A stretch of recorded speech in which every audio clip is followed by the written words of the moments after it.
Hi ಸ್ನೇಹಿತರೆ, ಎಲ್ರಿಗೂ ನಮಸ್ತೆ. ಮನೆ ಹತ್ತಿರನೇ ಕುರಿ ಶೆಡ್ ನಿರ್ಮಾಣ ಮಾಡಿರ್ತಕ್ಕಂಥ ಒಬ್ಬ ರೈತರನ್ನು ನಾವು ಇವತ್ತು ವಿಸಿಟ್ ಮಾಡಿದ್ವಿ. ನೋಡಿ, ಮನೆ ಹತ್ರನೇ ಈ ಎಲ್ಲ ಎಳಗ ಪಟ್ಲಿಗಳನ್ನು ತುಂಬ ನೀಟಾಗಿ ಅಚ್ಚುಕಟ್ಟಾಗಿ ಒಂದು ಶೆಡ್ ನಿರ್ಮಾಣ ಮಾಡಿಬಿಟ್ಟು ಸಾಕಿದ್ದಾರೆ. ತುಂಬ ಚೆನ್ನಾಗಿದೆ.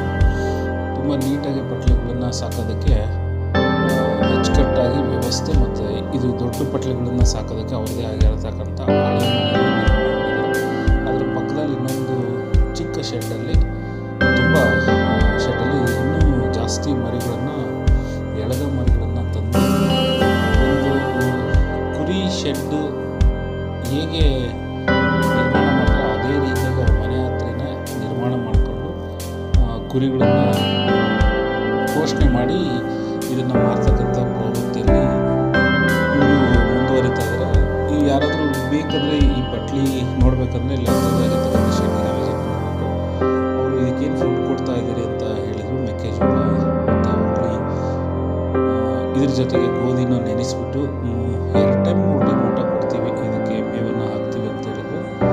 ಈ ಹೈನುಗಾರಿಕೆ ಅಂತಕ್ಕಂಥದ್ದು ಇತ್ತೀಚಿನ ಕಾಲದಲ್ಲಿ ಹೆಚ್ಚು ಯುವಕರು ಸಮೇತ ಸೇರಿಕೊಳ್ತಾರೆ. ಯಾರಾದರೂ ಹೊಸದಾಗಿ ಕುರಿ ಶೆಡ್ ಮಾಡಬೇಕು ಐಡಿಯಾ ಬೇಕಪ್ಪ ಅಂದರೆ ಶಿಡ್ಲಘಟ್ಟ ತಾಲೂಕಲ್ಲಿ ವಿಸಿಟ್ ಮಾಡಿ ನೋಡಿ ಇಷ್ಟೆಲ್ಲ ಕುರಿಗಳನ್ನು, ಇವೆಲ್ಲ ನೋಡ್ತಕ್ಕಂಥ ಎಳಗ ಮರಿಗಳೇ, ಇಷ್ಟೆಲ್ಲ ಕುರಿಗಳನ್ನು ಶೆಡ್ಡಲ್ಲಿ ಒಬ್ಬರೇ ಮೇಂಟೈನ್ ಮಾಡ್ತಾರಂಥ ಅಜ್ಜಿನೂ ಇದ್ದಾರೆ. ನಿಮಗೆ ಕಳಿಸ್ತೀನಿ.